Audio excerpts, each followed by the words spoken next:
Welcome to Smart Business Talk. I'm your host, Angela Ward. Thank you for tuning in to the Angela Ward Show, where we bring top business owners and top leaders from the North Florida, South Georgia area. Welcome.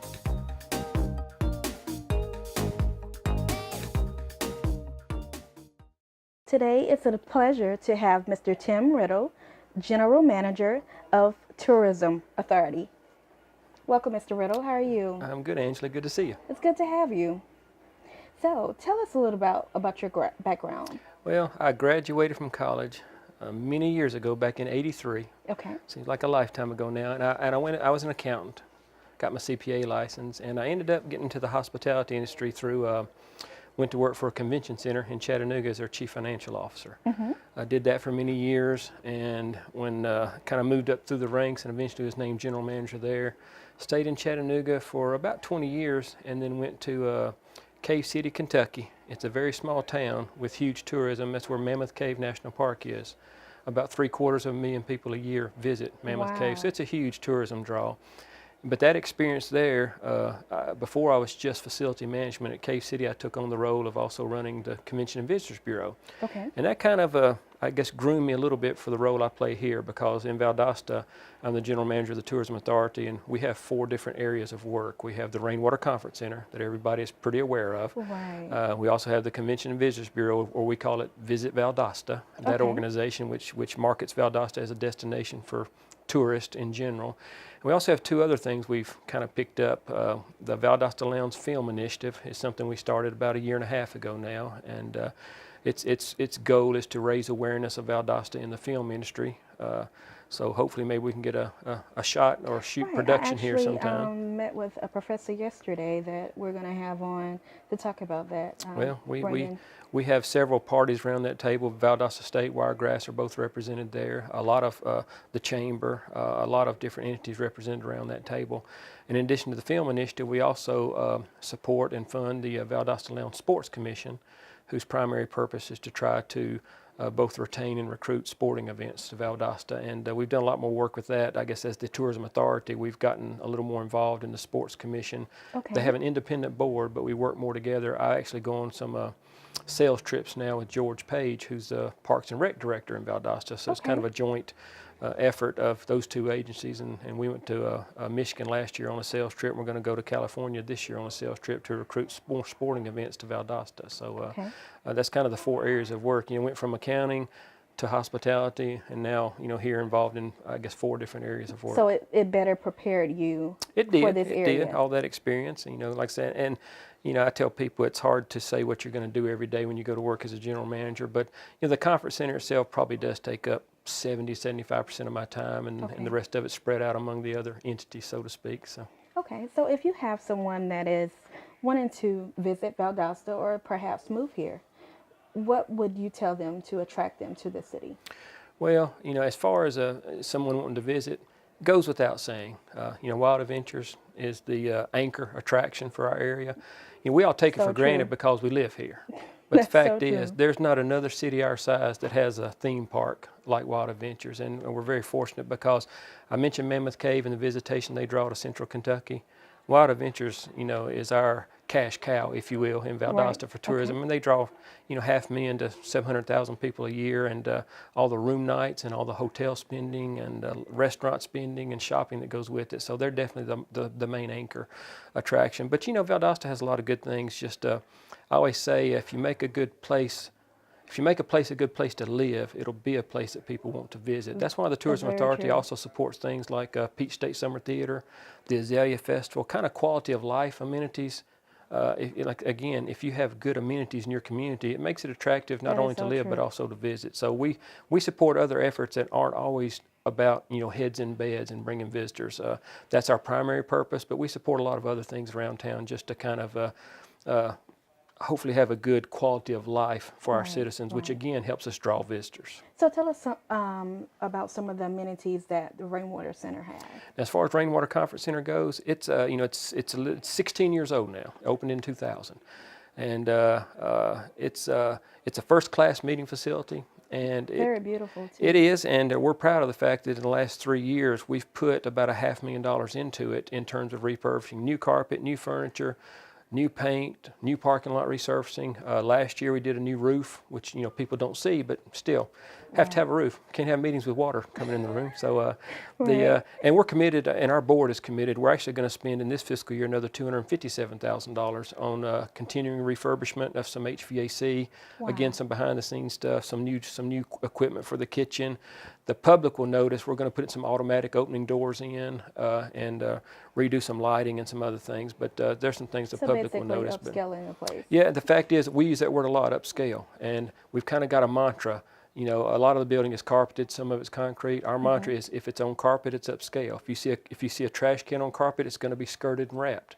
Anything that's on carpet is going to be skirted, dressed, and again, upscale is what we want people to think of. When you go to other conference centers, you actually see that, Yeah, and buildings like that can be kind of institutional, or look like airports and things like that too. So, what you can do with greenery, what you can do with a little bit of uplighting and decorative effects, kind of can set you apart from your competition. You hope a little bit, and our goal is when you give somebody a clean, well-maintained facility, they may not say anything about it, but you hope they leave there thinking, this is a classy place, and that's what you want them to think. And you also feel like you're in another city, too. Yeah. When you go into a building, especially like when you go into a hotel or something, you feel like you're in another area, or even perhaps a restaurant as well. Well, our goal and our board is committed to, first class is first class. I said that, you can be smaller and still be first class, and that's what we like to think of ourselves. And we obviously compete.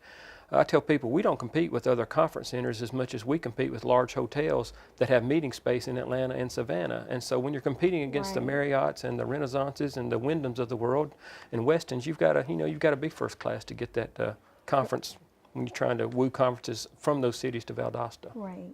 So tell us a little bit more about the conference center. What are the upcoming events there? Well, as far as the conference center does about 400 events a year, so we're a busy building. Yeah, I tell people when you average more than one a day, you're doing pretty good. And I told somebody just today, I wish I had 3 Saturdays in every week to sell because we do a lot of weekend business with a lot of reunions, fundraisers, a lot of social type business, weddings. We do about 50 weddings a year at Rainwater. Wow. So it's a good venue for that kind of thing. But Rainwater, again, we're going to keep it full. We're going to keep trying to build the business and keep it a first-class facility. On the tourism front, as far as things coming up, we're excited. Wild Adventures just announced, I guess it was last week, their new addition to the Splash Park, Splash Island. They're building what's called Ohana Bay, and Ohana means family in Hawaiian, I understand. But they're adding to the Splash Island water park. They're going to add Ohana Bay, which is going to consist of I think 7 new water slides, 5 of which are kid friendly, and then 2 of which kind of a bigger, higher, a little more thrilling. I don't know if I'll get on the 2 big ones, but but still, that's another great addition to the park. Great asset to the community and again, as well. and again, when with theme parks, I think it was Disney said you got to give them something new almost every year. And Wild Adventures. This last year it was a dinosaur exhibit. This next year it's going to be Ohana Bay. So it's encouraging if you're involved in tourism in any way in this area. It's encouraging to see our anchor tenant, if you will, continue to invest in their property and to add, give additions to again keep interest spurred and even gain more interest from tourism. In the city, they're working together as a team. It is, and it's and I will say, from the tourism side, Wild Adventures has a lot of people in their marketing department. They're actually working with us on a flyer right now we're doing for a product we're going to roll out in 2017 called Frontline Tourism Academy, and they're doing the graphics for us because they have the people, and so it's a good working relationship, and that's valuable for us. I mean, and they're good partners. They don't necessarily have to be, but they are, and we appreciate their help in all things tourism related because they are again the anchor tourist attraction for Valdosta. So tell us what is coming ahead in the next 5 years. Well, we're excited that in addition to Ohana Bay, we just had a brand new hotel open, the Comfort Inn and Suites over on Hill Avenue, right off Exit 16. That's a new property. The city also has the Wyndham development coming into downtown, be the first hotel built in downtown in many decades. So those are 2 exciting things because they only, when you build new structures like that and add them to your inventory, one, it helps the overall, age of your inventory to look younger when people are looking for places to stop and stay. And I don't deny, since we run with lodging tax dollars, the Tourism Authority runs from lodging tax. We don't take private tax dollars or property tax dollars. We all run from lodging tax. That's so out-of-towners are really paying the freight for the tourism authority. Okay. But when we have new hotels open, it does kind of raise the average daily rate, in the area. And so, Right. yeah, does it help my funding? It probably does a little bit. So we're always excited to see new properties Absolutely. open, because it just, again, it just helps raise the overall interest, and it gives people more options. The more options you can offer the traveling Right. public up and down that I-75, the better off we are. So the more we can increase our inventory of And we're definitely a rooms. gateway by, We are. from 75 And- to Florida. And you can tell that by the number of, most communities of 55, 60,000 people don't have 4,300 hotel rooms. And we do, but then again, we have, 2 or 3 major exits off of I-75, and so we're great. Probably 40 to 50% of our business is overnight stops for people doing the snowbirding from Michigan to Florida and whatnot, and that's great. Right. We're lucky we have a place they can stop, because they don't just Absolutely. sleep; they always eat and hopefully shop and maybe do a little entertaining or That's go right. see a movie while they're here too. That's So right. it's all about driving economic development through tourism, and that's really what our role is in the community. Okay. Well, thank you so much, Mr. Tim Riddle, for being here, and we would love to have you back as well. Thanks for inviting me. I'll come back next year and tell you what's coming up new for 2018. So Absolutely. Thank you so much. thank you. Special thanks to Scott James and Talk 92.1 for sponsoring Smart Business Talk with Angela Ward. Tune in daily from 6 a.m. to 9 a.m. Your home for the Scott James Show, Valdosta State Blazer Athletics, and your source for everything going on in South Georgia. Tamika McGill, owner and master stylist of Chatan's Hair Salon, specializes in natural hair care and can professionally service all hair textures. Styles include natural protective styles, braids, plaits, crochet styles, locks, installing hair weaves, relaxers, roller sets, rod sets, selective bonding, style cuts, wraps, color, and a host of many other styles. Chatan's Hair Salon also provides eyelash and eyebrow services. Call and book your appointment today at 229-269-8925. This ad has been brought to you by Epic Advertising.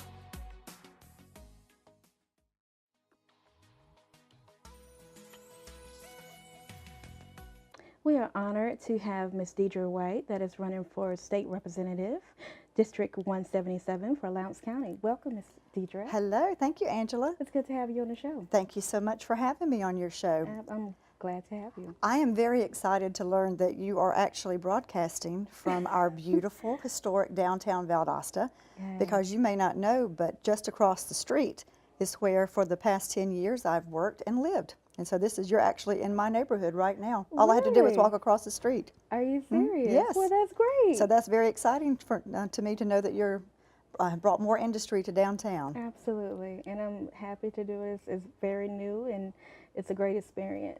Well, we're happy to have you downtown. Awesome. So tell us a little bit about your background. Okay. Well, I'm Deidra White, and I am the mother of 2 children. I'm a small business owner here in downtown. I'm a former Valdosta City Council representative, and the reason that I'm here today is because I am a believer in that if we have the right representation, our community will prosper. That's right. So what are your plans for this community if you're elected? If I'm elected, which I hope to be, then my plans are to immediately identify areas that will benefit our citizens directly. And by opportunities, I mean in the area of quality job recruitment, in the areas of anything that will benefit our people for a better economic standing and opportunity. So whether, like as a representative, I'm certain that I can help our developmental authority in bringing quality jobs to our area. I can focus on tourism and find that entity that would be the next greatest thing to come to town, to where everyone who follows on I-75, north or south, would have to stop at. That's right.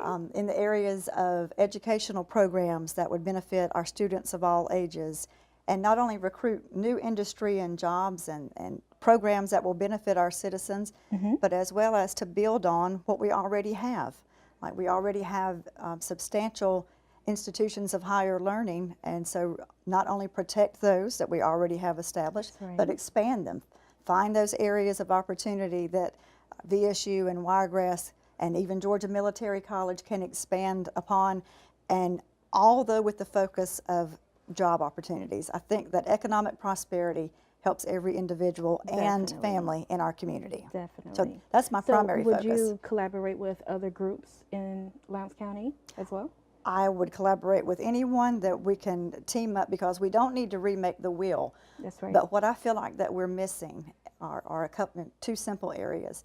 I think that we are missing a representative who can open the doors that will help all of our other groups attain the goals that we're after, attain those jobs, attain those programs, put us on the map for those opportunities. Because, Angela, we're not just competing against other communities in our area, we're competing against every community in the state of Georgia for development. That's And very true. for those opportunities, and we're competing against all of their representatives who are out trying to land those quality jobs and programs. So I'll work with anyone on either side of the aisle in Atlanta and at home to help bring that home for us. Okay. So let's go to education. What impact would you like to make on education? On education, I want to ensure that all of our students of all ages have access to quality education. I am not going to try and take over the school board or tell them how to do their job. They are duly elected officials who are there doing the job every day. Right. But in any way that I can assist to ensure that all of our students have access to quality education, that's where my focus will be. Okay. So you're focusing on team building. Absolutely. I'm focusing on accomplishments, That's bringing something home, not just talking about what could be done, but let's actually putting some in the books and getting them done. Okay. So as far as our economy, you said that you would like to work with the Development Authority. So what are your plans if elected? Okay. I feel like I will be a representative who can help all of our authorities. So because of relationships and existing working relationships that I already have in Atlanta and in the State House, I have either working experience, a friendship, or some sort of connection to the majority of members in our State House already on both sides of the aisle. So how I will help our local entities are to help expose our community to the state at large. And networking. So tell us a little bit about networking. Networking is very powerful. Well, I don't think that you can overestimate how important relationships are. That's so true. And I think that we learn that at an early age, that our one child's mother may be able to get them out of trouble with the pastor, and the other child's mother maybe get them into more trouble. And we all learn at an early age that it can be about so helpful or detrimental on who you know. Okay. That doesn't mean that that's the only thing. We have to all earn our way, and we have to do our work and as a community. But if we never know about an opportunity because we don't have the relationship with the person who's bringing the opportunity, then we're not going to have a chance at it. That's right. So tell us a little bit about jobs. You said you wanted to bring more jobs to the area. So what are your plans on making that impact? Well, as I mentioned, we are competing against every other community in the state, and I'm sure all of us in your listening audience are aware that we are in the minority in this state. Most voters reside in urban areas very north of us, and rural Georgia, whether we're on the very southern end or the very northern end or the eastern or western side, rural Georgia does not have the voting block that we had in the past. And so our representatives have to be able to go and open those doors. They have to knock harder. They have to make those relationships. They have to be like a dog with a bone who won't let go. When they see something that would be viable for our area, then we should be in the running to get that. And that's kind of my specialty. I've been called a dog with a bone more than once, and I'm going to take it as a compliment. Okay. So you said that you are a small business owner. I am. Okay. So tell us a little bit about your business. I have 2 restaurants here in downtown Valdosta that I have had. One has been open and operating for 10 years this year, and one for 9 years this year. Wow. And I employ an average of 30 people, and they're all hardworking, but could benefit from extra opportunities as well. Many of them work extra jobs or are going to school and working a job, and would definitely benefit by more opportunity. we need more small businesses and entrepreneurs in our area to be able to launch their dreams and their vision. That is so true. And bringing jobs to other people is just a bonus. And I strive to be a strong advocate with small business and promoting small business. And not only, that's one of the main purposes that I wanted to bring, you know, a small business talk show. Such as this, to have a platform for every business, not just small, but every business to come on and getting to know the behind person. Who is the owner? Who is that great manager? Who is that great customer? Who is that great worker? To put them on spotlight to tell about their company. And that actually makes that consumer who is watching feel comfortable. Oh, I think I like her.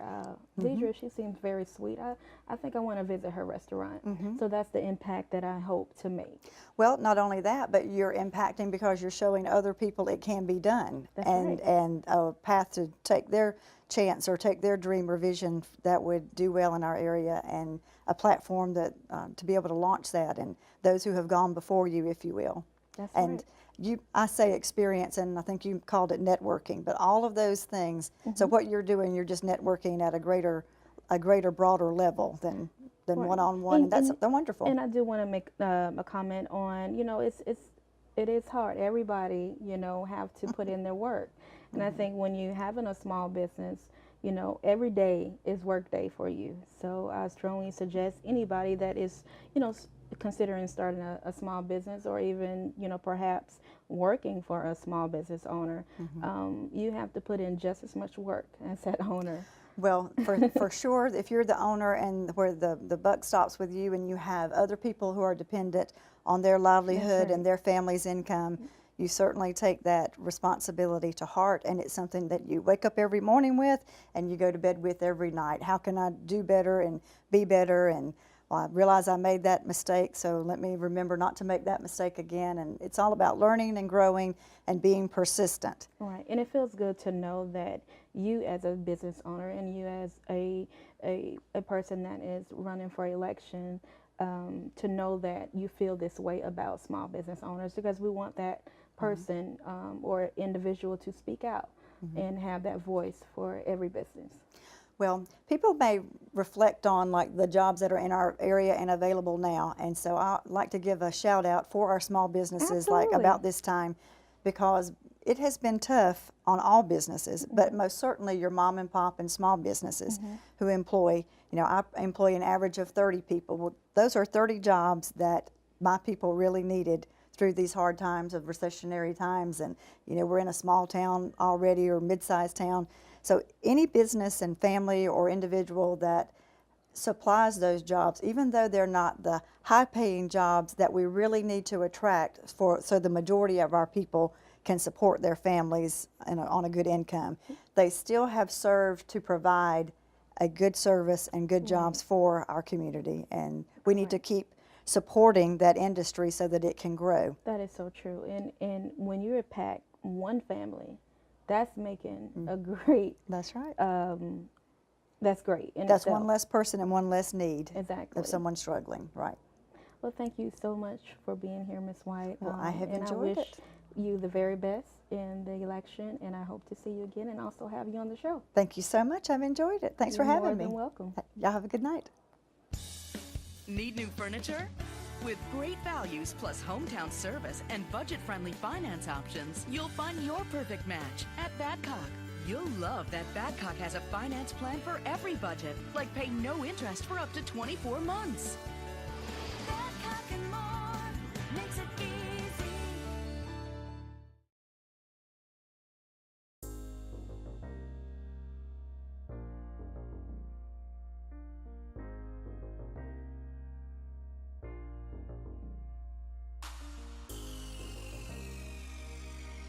Hi, my name is Rose Carter, and I'm a freelance makeup artist in Valdosta, Georgia, and owner of Sugarface. I have over 10 years of experience, and I cater to all skin tones and skin types. Let me give you that special look for any occasion, including weddings, prom, pageants, photo shoots, or just an everyday natural look. There's no occasion too big or too small to look your best. Like my page on Facebook at Sugarface, and follow me on Instagram at Sugarface by Rose. You can also call or text at 229-415-6511 to book your appointment. Hope to hear from you soon. Choosing the right personal injury lawyer is huge. That's why I called attorney Carl Paulk. Carl Paulk, He helped me with my car accident claim. my job injury case. And when I was hit by a tractor trailer, his experience and ability to get me rightful compensation make Carl Paulk the best choice. for personal injury representation. If you've been injured in an accident, Call Carl. I'm Carl Paulk. If you've been injured, call me. Excuse me, I've got a call. Hello, this is Carl. Accident? Been injured? Call Carl, 229-242-1434.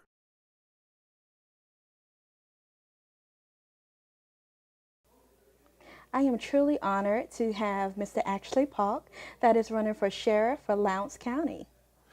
Great to be here, Angela. I really look forward to this interview with you. I've been, I've known your dad for a long time and known you, gosh, since you were this high. Well, well, I'm glad to have you on the show. It's truly an honor, and I've been looking forward to it all weekend. So tell us a little bit about yourself. Well, you know, I was born and raised in Lowndes County, never left. You know, been here all my life. Went to Valdosta High, Clemson University, married my high school sweetheart. 49 years we've been married.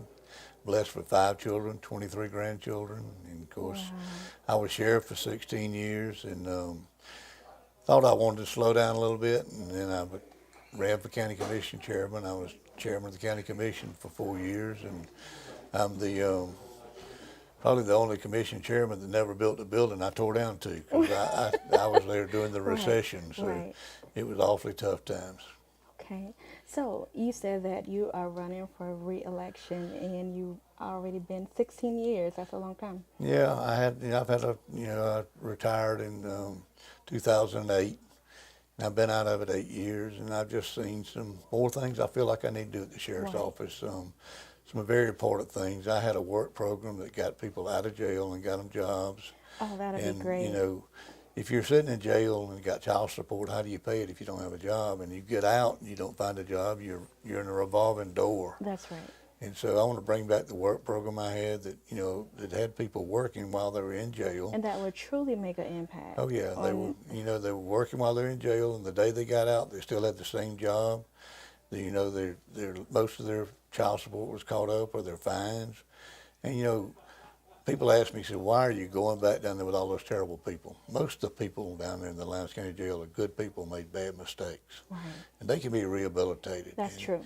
And you know, I've always said you could be a sheriff and you can run it on just 3 little bitty words: compassion and common sense. Yes. You got to have compassion. You got to use common sense.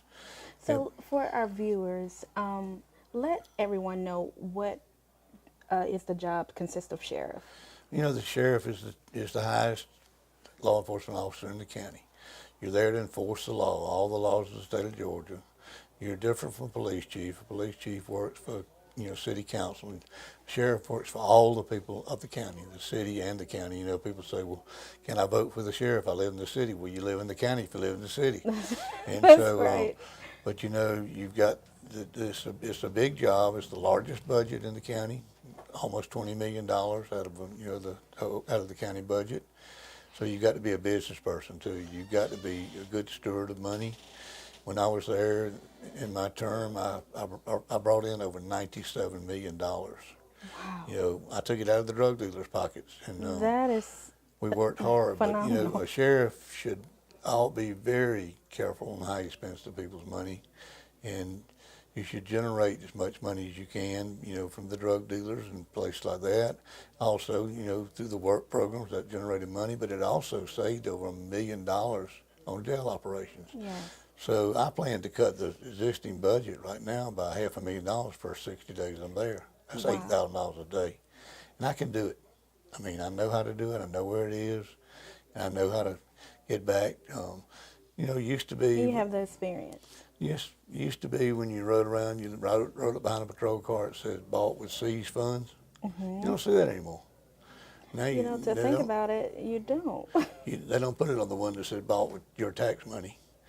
You know, you need to get off the back of the taxpayer and do what you can to generate funds, get people out of jail, give people a chance, and, you know, be fair and honest, you know, across all facets of the community, rich, Right. poor, black, or white. Right. They're all And, the same. to touch a little bit on that, the things that are going on in our nation today, a lot of our community feel that what would you do to change that here in Lowndes County to make everyone of all races feel comfortable? Law enforcement, I think a lot of places have gotten a bad rap in different places, but also law enforcement in certain places has not done a good job of getting out in the community and being known. That's right. The whole time I was sheriff, you would see me out at a wreck, you'd see me out directing traffic, you'd see me doing everything that any deputy did. I mean, when I've been campaigning, I walked in the barbershop on Martin Luther King the other day, and they said, "What are you doing here?" I said, "I'm coming down to get your ideas and your thoughts." So, you've got to interact with the people. That is so true. You've got to interact with everybody, every facet of the whole community. And then, if people know, I never wore a gun. Don't intend to wear one now. 16 years, I never wore a gun, never shared a concealed weapon. I felt like if you treat people with respect, you will get respect. And that's what I expect out of everybody that works for me at the Sheriff's Department. Wow. That is a powerful statement, because if you definitely treat people with respect, they will definitely provide you the respect back. It always worked for me. Right. So, if you were re-elected for office, what do you plan to do within the next 2 years?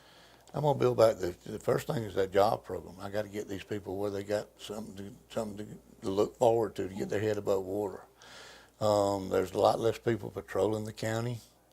There's some positions now that are desk positions I don't feel are needed. Okay. You need to be out there with the public, and the safety is when you've got a lot of people and a lot of visibility. So I want to get it built back up with the road patrol where there's more visibility. I used to tell my deputies, I said, if you see somebody mowing their grass, stop and tell them you're the deputy who rides that zone and talk to them and get to know them. That's great. Interact. It's interaction with the public. So do you feel that there is a need of reevaluating your deputies if elected? There's a lot of good people down there. Mm-hmm. They need leadership. They need somebody that cares about them. You can lead 1,000 people up a hill, but you can't push one. So you got to get in there in the ditches with them and let them know you care.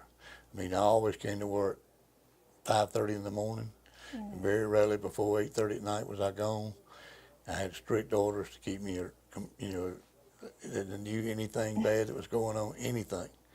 If you're going to do a job, you got to do it 120%. That's right. Wow. So is there any last statements that you would like to say to our viewers? I would appreciate everybody helping me, giving me the chance. I've got a proven record, and I can actually do better. I've been criticized before because I actually own 2 other businesses. My son runs those businesses pretty much now. But that's been an asset to me, too, because it gives me contacts, to get people jobs. I mean, I'm chairman of the board of a local bank, the Guardian Bank, and, we're a very community service bank. We try to help small business people, but I have contacts that a lot of people don't have, and I intend to use them like I always did at the Sheriff's Office. And that's really good to know, especially by my small business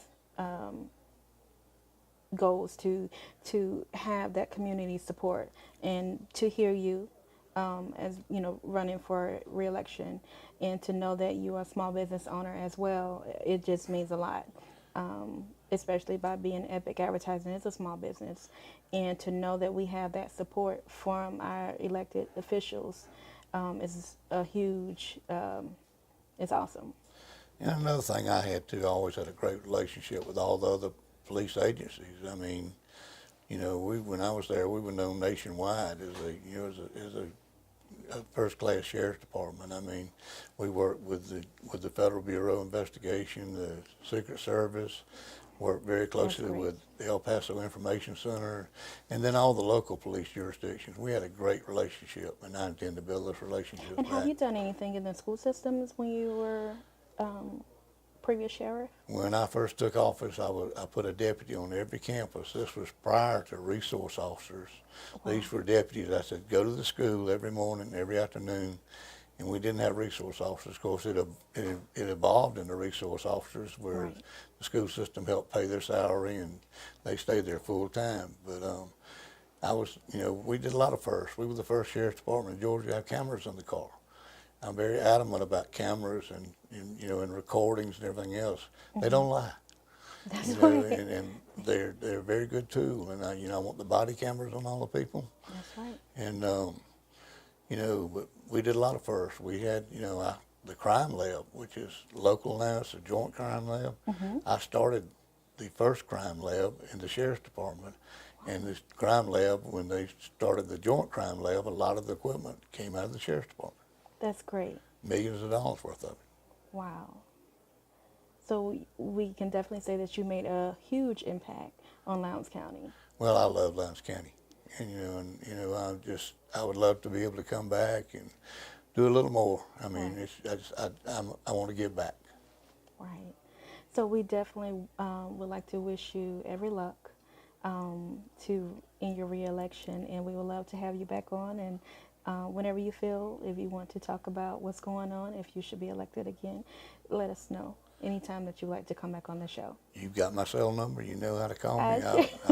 All you got to do is call, and I'll be glad to answer any question you got. Thank you so much, Mr. Paulk. Thank you, ma'am.